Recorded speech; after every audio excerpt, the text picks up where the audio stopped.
अन्नदाता, पग पग पर है संग तुम्हारे अन्नदाता। लहू किसानों का बन के पसीना सींचता है धरती का सीना।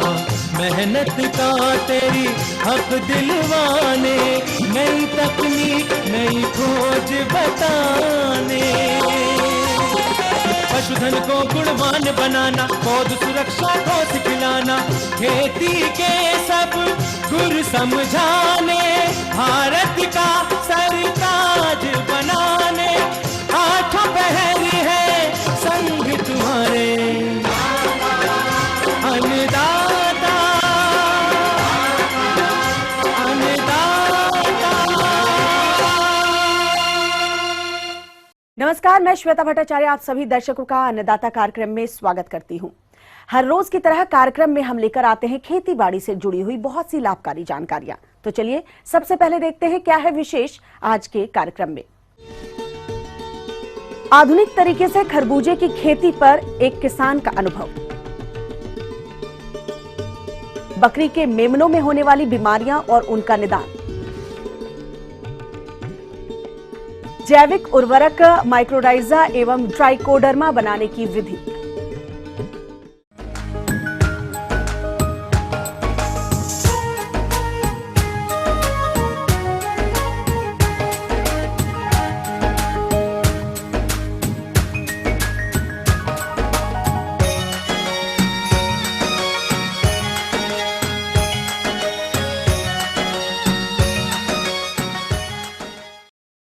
वर्तमान समय में प्रदेश के युवा कृषि में गहरी रुचि लेते दिख रहे हैं और खेती में नए नए प्रयोग कर अच्छा लाभ भी कमा रहे हैं। ऐसे ही एक युवा किसान जिला हिसार के हैं राकेश कुमार, जिन्होंने परंपरागत तरीके की खेती को छोड़कर आधुनिक तरीके से खरबूजे की खेती की और कम समय में अच्छी आमदनी भी ले रहे हैं। इनकम की अगर बात करें तो 1.5 से 2 लाख रुपए आपकी इनकम रहती है। और सबसे बड़ी बात ये सिर्फ 3 महीने की खेती है। और दूसरी बात की हिसार जो हमारी यहाँ मंडी है वो नज़दीक लगती है। आज के टाइम जो ये मेरा खरबूजा चल रहा है वो 25 से 30 रुपए के बीच जो है मार्केट प्राइस निकल रहा है। और सबसे बड़ी बात क्या है कि इसका वेट जो है वो काफ़ी ज़्यादा होता है। एक खरबूजे में 1 केजी वेट हो जाता है। तो इससे क्या है कि डेली हम जो है 4 से 5 कुंटल इसका खरबूजा निकाल लेते हैं। तो जिसके हिसाब से मार्केट वैल्यू 8 से 10 हज़ार रुपये निकल जाती है। तो इससे हमारा जो है इनकम भी सोर्स भी काफ़ी बढ़ जाता है और आप जो है नई तकनीक के से खेती कर सकते हैं। अब बात करते हैं इनके आय व्यय के बारे में। इन्होंने अब तक कुल 4 टन खरबूजे की तुड़ाई कर ली है, जिसका औसत बाजार मूल्य 30 रुपए किलो मिलता है, जिससे इन्हें कुल 1,20,000 रुपए प्राप्त हुए। और इसको लगाने से लेकर अब तक कुल खर्च 20,000 आया। कुल आय से कुल खर्च को घटाने पर इन्हें 1 लाख रुपए का शुद्ध लाभ हुआ। आइए मिलते हैं उनसे और जानते हैं खरबूजे की खेती कैसे लाभकारी तरीके से करें। आज का जो समय है लोग क्या करते थे कि उसी खेती में चले जा रहे हैं। जैसे पहले ग्वार बीज दिया, नरमा बीज दिया, बाजरा बीज दिया। लेकिन मैंने क्या सोचा कि मैं कुछ अलग हटके करूं। लेकिन हमारा जो आसपास का एरिया था वो सारा का सारा यही बोल रहा था कि क्या खरबूजा इसमें कामयाब हो पाएगा। लेकिन आज अच्छी खासी इनकम हो रही है, क्योंकि आपने देखा होगा बाजरा बीज दिया, नरमा बीज दिया, फार्मर जो है आत्महत्या कर रहा है। क्या है कि पैदा तो हो नहीं रही, टाइम टू टाइम बारिश हो नहीं रही, क्योंकि खेती अपना एक ही चीज़ से हो सकती है, वो है पानी। पानी आज के टाइम इतना कम है। तो सबसे बड़ी बात क्या है इसमें कि ड्रिप इरिगेशन है। जो आप पानी 3, 4, 5 एकड़ में जो लगाते थे वो पानी आपका इसमें 1 एकड़ से भी कम पानी लगता है। और वो पानी आप फ्लड इरिगेशन से अगर आप पानी करें तो वो पानी सिर्फ आधा ही एकड़ में लगता है। और ड्रिप इरिगेशन से आप वही पानी 5-6 एकड़ में अपने इसको पिला सकते हैं। पानी की ड्रिप इरिगेशन से बहुत ज़्यादा बचत होती है। दूसरा सबसे बड़ी बात क्या है कि आप ड्रिप इरिगेशन से करके और थोड़े पानी में और बहुत ज़्यादा कमाई कर सकते हैं। किसान भाइयों, किसी भी फसल में अच्छी उपज के लिए उन्नत किस्म के बीज का चयन करना अति आवश्यक होता है। तो इन्होंने किन किस्मों का चयन इस फसल को उगाने के लिए किया, आइए जानते हैं। मेरा जो खरबूजा है ये नोनियो का खरबूजा है। इसमें मेरे पास 2 वैरायटी है। एक तो है बोबी जो 60,000 रुपये केजी के हिसाब से है, और एक है मुस्कान जो 40,000 के करीब इसकी कॉस्ट पड़ती है। और ये 1 एकड़ में 200 ग्राम बीज लगता है और इसकी कॉस्ट लगभग 15-16 हज़ार रुपये रहती है। और इसकी सबसे ज़्यादा जो डिमांड है वो बोबी की बजाय मुस्कान की ज़्यादा है। ये खाने में भी काफ़ी अच्छा और मीठा रहता है और इसकी बहुत ज़्यादा डिमांड रहती है। और इसकी लगभग कॉस्ट जो रहती है 15 से 20 हज़ार रुपये के करीब रहती है। सबसे पहले इसमें मल्चिंग लगानी पड़ती है, मल्चिंग के बाद इसमें आपको प्लांटेशन करनी पड़ती है। इन्होंने अपने खरबूजे की बिजाई जनवरी के महीने में की थी, जिसमें इन्होंने पहले 2 बार जुताई करते हुए गोबर की सड़ी हुई खाद डाली। इन्होंने पौधे से पौधे की दूरी 1 फीट रखते हुए जिगजैग आकार में मल्चिंग विधि से इसकी बुआई की। खरबूजा मैंने जनवरी में लगाया था, उस टाइम काफ़ी ठंड थी तो इसको हमने लो टर्नल करके और इसको ढक दिया था पॉलीथीन के द्वारा। और ये पौधे की दूरी 1 फीट से 1.5 फीट की रहती है, क्योंकि आमने सामने लगता है, क्रॉस से क्रॉस 1 फीट और फिर सामने बिल्कुल 1 फीट वो रहता है। तो पौधे की दूरी 1 फीट के करीब रहती है। और इसको आप मल्चिंग से लगाते हैं। इससे पहले DAP और जिंक से हमने इसको जो है खाद डाली, उससे पहले हमने इसकी गोबर की सड़ी हुई खाद डाली। इन्होंने अपने खरबूजे की फसल से अच्छा उत्पादन लेने के लिए इसमें शुरुआत में 18-18-18 की 2 किलो मात्रा, 19-19-19 की 2 किलो मात्रा, मैग्नीशियम सल्फेट की 2 किलो मात्रा, कैल्शियम नाइट्रेट की 3 किलो मात्रा, 17-00-44 की 1 किलो मात्रा नियमित रूप से तथा 20-20-20 का स्प्रे 4 ग्राम प्रति लीटर और 00-00-50 की 2 किलो मात्रा फूल बनते समय उर्वरकों को ड्रिप विधि द्वारा दिया, जिसका कुल खर्च 10,000 आया, जिस पर सरकार द्वारा 50% अनुदान दिए है, जिस हिसाब से उर्वरक का कुल खर्च 5,000 रुपए आया। और दूसरी बात NPK डालनी पड़ती है इसमें, नाइट्रोजन, पोटाशियम और फास्फोरस। वो हम इसको ड्रिप के द्वारा ही इसको जो है खाद डालते हैं हम। और ड्रिप के द्वारा हम इसको सुबह और शाम को ही पानी लगाते हैं। तो टाइमली देख लेते हैं भाई, हाँ, क्योंकि सबसे बड़ी बात क्या है कि गर्मी डिपेंड करती है, पौधे में नमी होनी चाहिए, वो हम टाइम टू टाइम देखते रहते हैं। वैसे 1 दिन छोड़ के 1 दिन हम पानी लगाते हैं। अब बात करते हैं इसमें लगने वाले कीट एवं रोगों की।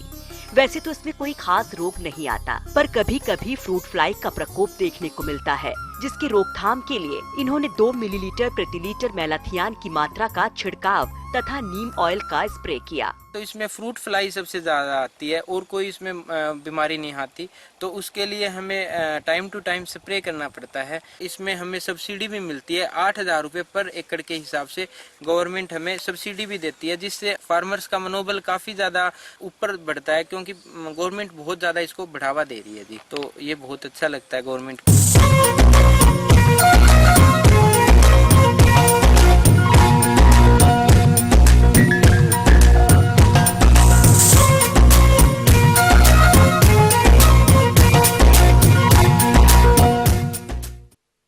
हमारे हरियाणा के सिरसा, जींद, रोहतक, पानीपत के बहुत से किसान बकरी पालन करते हैं, लेकिन बकरी पालन व्यवसाय को लाभकारी तभी बनाया जा सकता है जब बकरियों के साथ उनके नवजात मेमनों की देखरेख भी उचित तरीके से हो।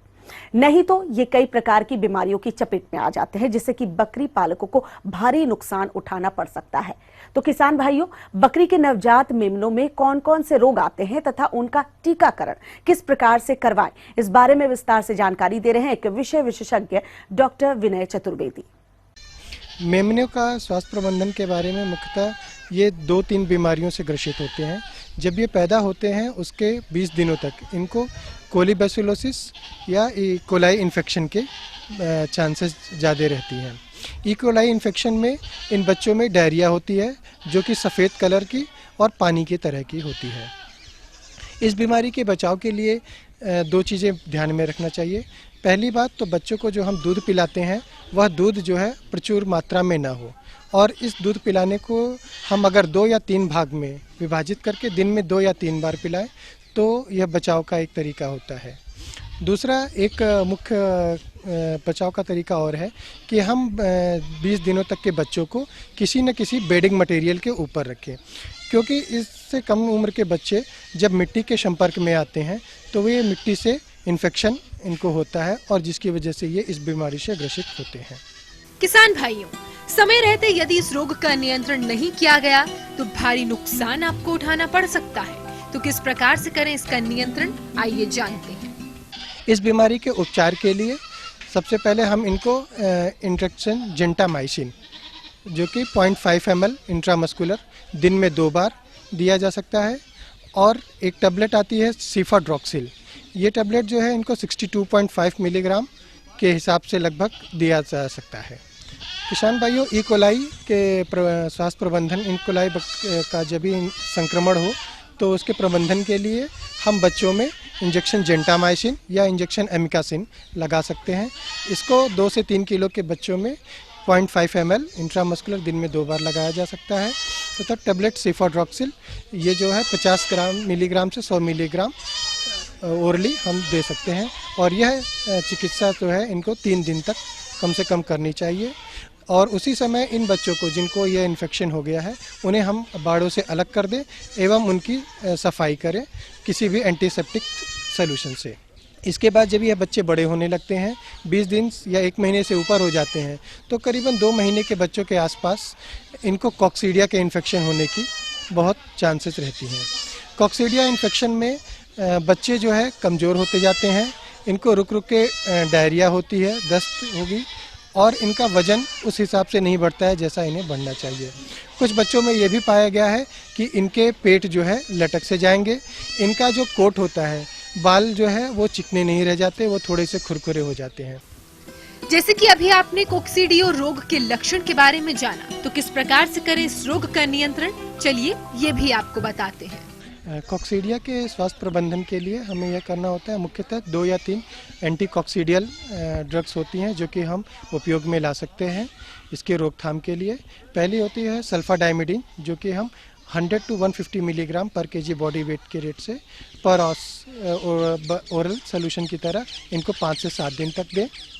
या फिर हम एम्प्रोलियम सॉल्ट भी यूज़ कर सकते हैं। एम्प्रोलियम क्लोराइड भी हम 20 मिलीग्राम पर केजी बॉडी वेट के दर से इनको 5 से 7 दिन तक दे सकते हैं। और तीसरी एक दवा आती है टोल्टाज्यूरिल, जो कि हम इस दवा को भी हम 20 मिलीग्राम पर केजी बॉडी वेट पे देते हैं, और इसको सिर्फ 2 दिन हमें देना होता है। एक चौथी दवा हमारी जो है जिसको हम फीड मिक्स की तरह यूज़ कर सकते हैं, ये है मोनेंसिन। मोनेंसिन जो है हम 10 to 20 ppm as a feed mix use करेंगे, और इसको हम 2 महीने के उपरांत इसको दे सकते हैं। जब कभी भी हम एंटी कॉक्सीडियल या कॉक्सीडियोस्टेट इनको देते हैं तो हमें साथ में इनको बी कॉम्प्लेक्स भी देना ज़रूरी होता है, और यह ट्रीटमेंट जो है 5 से 7 दिन तक कम से कम देना चाहिए। और ये 2 मुख्य बीमारियां होती हैं मेमनों में, जिनका हम प्रबंधन करके बकरियों का अच्छा पालन एवं इनका उचित विकास किया जा सकता है। इन बकरी के बच्चों में और भी कई प्रकार की बीमारियां होती हैं, जिनका आप समय पर टीकाकरण करवा लेते हैं तो इन बकरी के बच्चों को होने वाले रोगों से बचाव कर सकते हैं। इनमें कौन कौन सी बीमारियां होती हैं, इनके बचाव के लिए कौन से टीके लगवाने चाहिए, आइए जानते हैं। मेमनों में 3 माह के उपरांत हम इनका टीकाकरण करते हैं। इनमें मुख्यतः 4 या 5 बीमारियों के लिए हम टीकाकरण करते हैं। पहला टीका होता है हमारा वो PPR का होता है, जिसे हम 1 ml सबकट लगाया जाता है, और ये 3 से 4 माह के बच्चों में लगाया जाता है। इसके उपरांत हम इंट्रोटॉक्सीमिया का वैक्सीनेशन करते हैं। इंट्रोटॉक्सीमिया वैक्सीन 2 ml सबकट दी जाती है। तीसरी वैक्सीन है हमारी बायोवैक, जिस मुख्यतः FMD और HS, FMD मतलब खुरपका मुंहपका, और HS हेमोरेजिक सेप्टिसीमिया, ये 2 बीमारियों के रोकथाम के लिए दी जाती है। ये भी इनको 1 ml इंट्रामस्कुलर दी जाती है। चौथी वैक्सीन है हमारी गोट पॉक्स, जो कि चेचक, बकरी चेचक से बचाव के लिए दी जाती है, और ये वैक्सीन भी हमें 1 ml सबकट दी जाती है। ये चारों वैक्सीन जो है हम 3 से 4 माह के ऊपर उम्र के बच्चों में करते हैं, और किन्हीं भी 2 वैक्सीनों के बीच कम से कम 7 से 10 दिन का अंतर रखना होता है। ये थी कुछ उपयोगी जानकारियां। अब लेते हैं एक छोटा सा ब्रेक, जल्द लौटेंगे और कार्यक्रम में आगे हैं महत्वपूर्ण जानकारियां। बने रहिए हमारे साथ।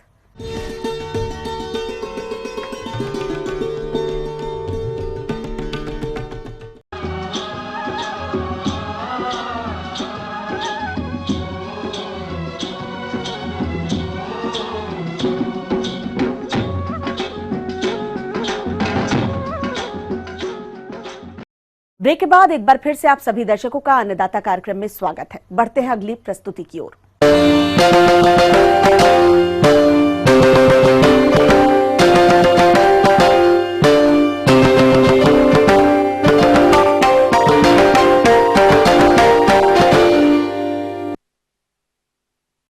अपने प्रदेश के अधिकतर किसान भाई ये सोचते हैं कि खेती की उत्पादकता को बढ़ाना है तो रासायनिक उर्वरकों और कीटनाशकों का प्रयोग करना जरूरी होता है, लेकिन वो ये नहीं जानते कि इनके अधिक प्रयोग से मिट्टी की उर्वरा शक्ति भी घट जाती है, साथ ही मानव स्वास्थ्य पर हानिकारक प्रभाव भी डालते हैं।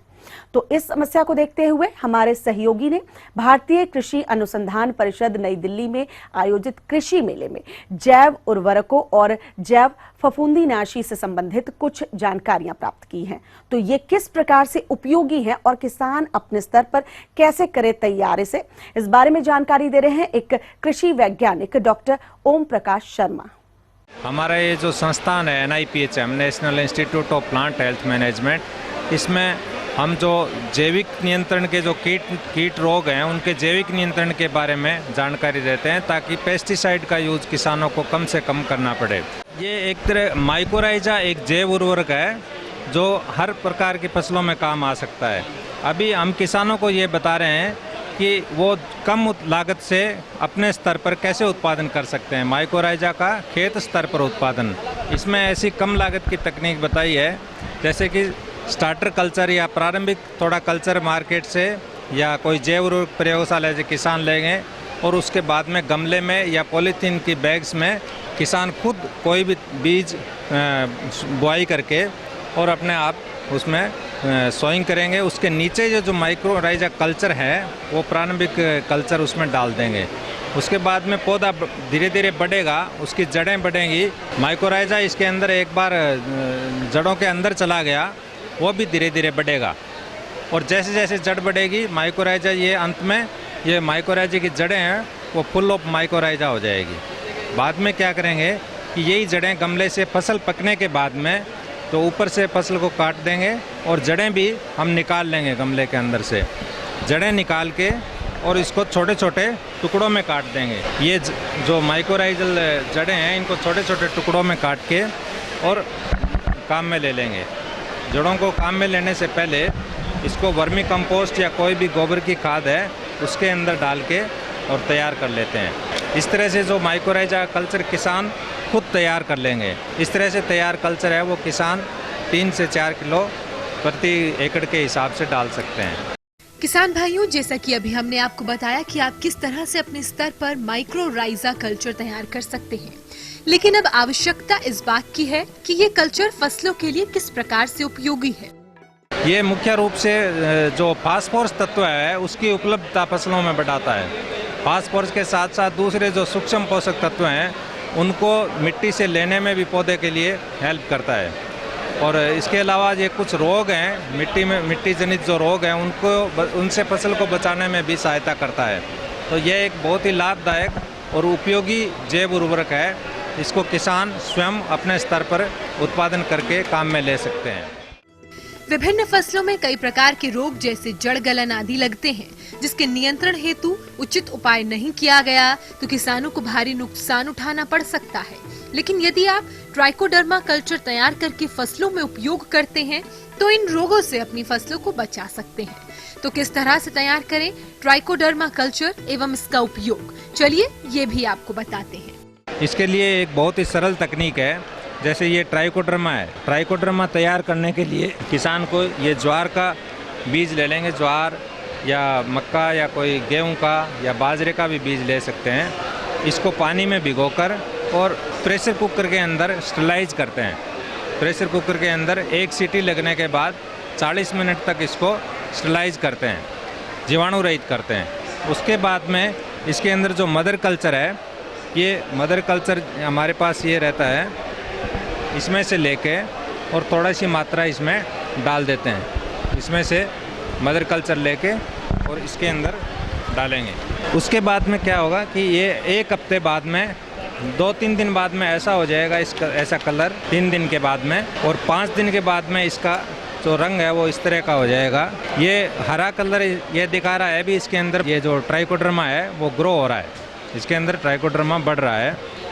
ये 7 दिन के बाद में ऐसा हो जाएगा। 2-3 दिन और रखने के बाद में हम इसको सुखाकर और इस तरह से काम में ले सकते हैं। सुखाकर पीसकर और पाउडर बना लेंगे इस तरह का। ये प्योर ट्राइकोडर्मा है, ये किसान का खुद का प्रोडक्ट तैयार हो गया। तो ये प्योर ट्राइकोडर्मा कम लागत में किसान खुद तैयार कर सकते हैं। इसके लिए किसान को एक प्रेशर कुकर चाहिए और जो इनोकुलेशन करते हैं उसके लिए इस तरह का एक कम लागत का चैम्बर बना सकते हैं। ये लकड़ी का भी बना सकते हैं या कोई कार्डबोर्ड का या कार्टून का या गत्ते का इस तरह का भी बना सकते हैं, ताकि बाहर के जीवाणु इसमें इनोकुलेशन करते टाइम इसके अंदर नहीं जाए। इसके अंदर रख के ये सारा काम करते हैं। इस तरह लो कॉस्ट टेक्निक है जो ट्राइकोडर्मा का उत्पादन करने के लिए किसान के लिए बहुत ही उपयोगी है। ट्राइकोडर्मा एक तरह का लाभदायक फंगस है और ये प्राय करके सभी फसलों में काम आ सकता है, क्योंकि ये जीवाणु जो खेत के अंदर जो कीटाणु होते हैं रोग फैलाने वाले ज़मीन के अंदर मिट्टी में, जैसे उगटा रोग है या जड़गलन रोग है, वो सभी फसलों में आते हैं। तो ये एक तरह का जैविक कीटनाशी है और ये उन कीटाणुओं को, इन जो रोग हैं उनको कम करने में मदद करता है। इसका बीज उपचार भी कर सकते हैं और इसका जो तैयार किया हुआ कल्चर है इसको हम गोबर की खाद में डाल के और इसको देने से पहले, खेत में डालने से पहले 1 हफ्ता 10 दिन पहले इसको गोबर की खाद में डाल देंगे। गोबर की खाद में इसकी मात्रा और बढ़ेगी और गोबर जो उपचारित गोबर की खाद है उसको हम खेत में डाल सकते हैं। तो ये ज़मीन के अंदर फैल जाएगा और सभी फसलों में काम आएगा। जो जड़गलन रोग हैं, जो मिट्टी जनित रोग हैं वो कम हो गए। इससे बीज उपचारित भी कर सकते हैं। बीज उपचारित में करने में मात्रा कम लगती है, 2 ग्राम प्रति किलो बीज के हिसाब से, जबकि खेत में मात्रा डालेंगे तो 2-3 किलो प्रति हेक्टेयर मात्रा डालेंगे। आगे और भी है कुछ रोचक जानकारियां, पर यहाँ पर रुकेंगे एक और कमर्शियल ब्रेक के लिए। जल्द हाजिर होते हैं।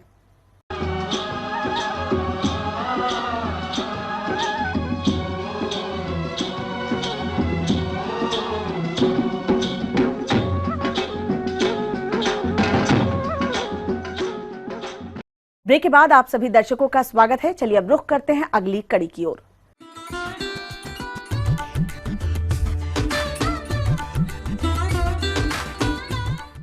अन्नदाता हेल्पलाइन निशुल्क फोन संपर्क सेवा के माध्यम से आपके द्वारा पूछे गए कृषि से जुड़े प्रश्नों में से 1 या 2 महत्वपूर्ण प्रश्नों को हम अपने कार्यक्रम में शामिल करते हैं। इसी के तहत आज का चयनित प्रश्न और उसका जवाब इस प्रकार है। अन्नदाता निशुल्क फोन संपर्क सेवा के माध्यम से पूछे गए प्रश्नों में से आज हमने जिस प्रश्न को कार्यक्रम में शामिल किया है उसे पूछा है ग्राम तेहा, जिला सोनीपत के कृषक प्रशांत कुमार ने। इनकी बैगन की फसल में कुछ कीटों का प्रकोप देखने में आ रहा है, या इनके नियंत्रण पर जानकारी चाहते हैं। तो प्रशांत कुमार जी, आपकी जानकारी हेतु प्रस्तुत है कार्यक्रम का यह अंश। भैया बैंगन में अभी फूल भी आने लगे हैं और कहीं कहीं भी फल भी लगने लगे हैं। बैगन की फसल में फल एवं तना छेदक कीट के द्वारा भारी नुकसान पहुंचाया जाता है। इस कीट के आक्रमण से बढ़ती हुई शाखाएं मुरझाकर नष्ट हो जाती हैं तथा फलों में छेद हो जाता है। इसके फलस्वरूप फलों की विपणन गुणवत्ता भी कम हो जाती है।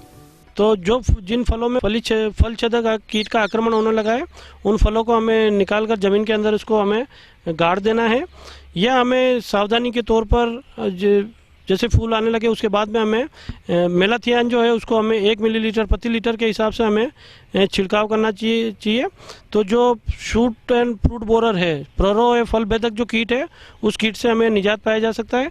साथ ही हमें एसीफेट जो एक कीटनाशक है उसका हमें इसका छिड़काव करना चाहिए। इसको हमें 1 ग्राम प्रति लीटर पानी के हिसाब से हमें एसीफेट का हमें इसका छिड़काव करना चाहिए। किसान भाइयों, जैसा कि तना एवं फल छेदक कीट के अलावा कई प्रकार के रस चूसक कीटों का प्रकोप होता रहता है, जो फसल के पौधों का रस चूसकर पौधों को कमजोर कर देते हैं और इसके साथ ही बैगन की फसल में कई प्रकार के रोगों की समस्या भी बढ़ जाती है। तौर पे सफ़ेद मच्छर है, हरा मच्छर है जिसको जेसिड्स कहते हैं, हरा तेला कहते हैं, और थ्रिप्स है। इन कीड़ों का या मोइला का इन कीड़ों का आक्रमण होने लगा है। रस चूसक कीटों से निजात पाने के लिए किसान भाइयों हम डाईमेथोड है या मिथाइल डिमेटान है या मेलाथियान है, इसका हमें 2 मिलीलीटर प्रति लीटर पानी के हिसाब से हमें छिड़काव करना है और इस छिड़काव को हमें 15 दिन के अंतराल पर पुनः दोहराना है। प्रारंभ की अवस्था पे किसान भाइयों हम ये भी कर सकते हैं कि नीम ऑयल का हमें 3 मिलीलीटर प्रति लीटर पानी के हिसाब से हमें इसका छिड़काव करना है। और बैंगन में आप निश्चित ये ज़रूर ध्यान रखें कि जब में झाड़ीनुमा हो जाता है तो ये लिटिल लीफ या जिसको छोटी पत्ती रोग कहते हैं उस रोग की पहचान है। तो ऐसा पौधा जैसे ही किसान भाइयों आप अगर खेत में देखते हैं उस पौधे को तुरंत हमें निकाल कर जला देना चाहिए, वरना बीमारी का प्रकोप बढ़ता रहेगा। ये जो बीमारी है लिटिल लीफ बीमारी या छोटी पत्ती रोग है, ये जेसिड्स या जिसको हरा तेला कहते हैं उसकी वजह से इस रोग का संचारण होता है। उसका अगर सही समय पर सही तरीके से आप निदान करेंगे तो समय रहते अगर आपने निदान किया है तो निश्चित तौर से आपके पैदावार और उत्पादन में वृद्धि होगी।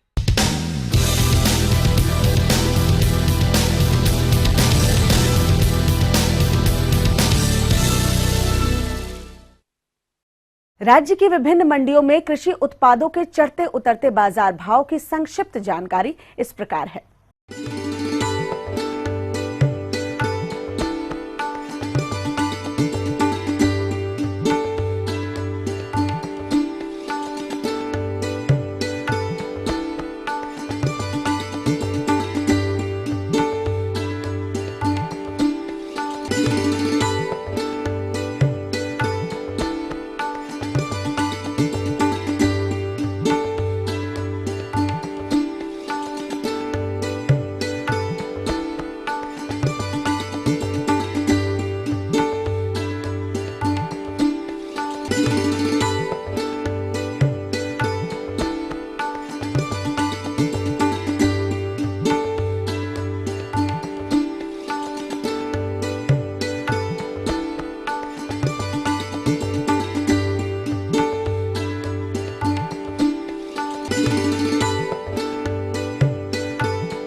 अब आइए देखते हैं कल दिखाए जाने वाले कार्यक्रम की मुख्य झलकियां।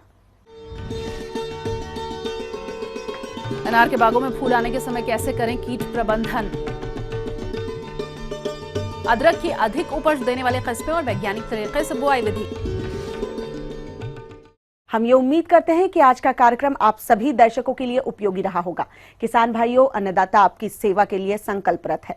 कृषि संबंधित समस्या और सुझाव के लिए आप हमें इस पते पर संपर्क कर सकते हैं। प्रोड्यूसर दाता ETV Haryana, Himachal Pradesh, Ramoji film city, Hyderabad 501512। साथ ही आप हमें ईमेल भी कर सकते हैं। हमारा ईमेल एड्रेस है annadatar.hp@etv.co.in। इसके अतिरिक्त आप हमें निःशुल्क हेल्पलाइन नंबर 180010084599 पर सोमवार से शनिवार सुबह 10 से शाम 4 बजे के बीच संपर्क कर सकते हैं। फिलहाल अन्नदाता की पूरी टीम को दीजिए इजाजत। कल फिर इसी वक्त आपसे मुलाकात होगी कृषि संबंधित कुछ और महत्वपूर्ण जानकारियों के साथ। नमस्कार।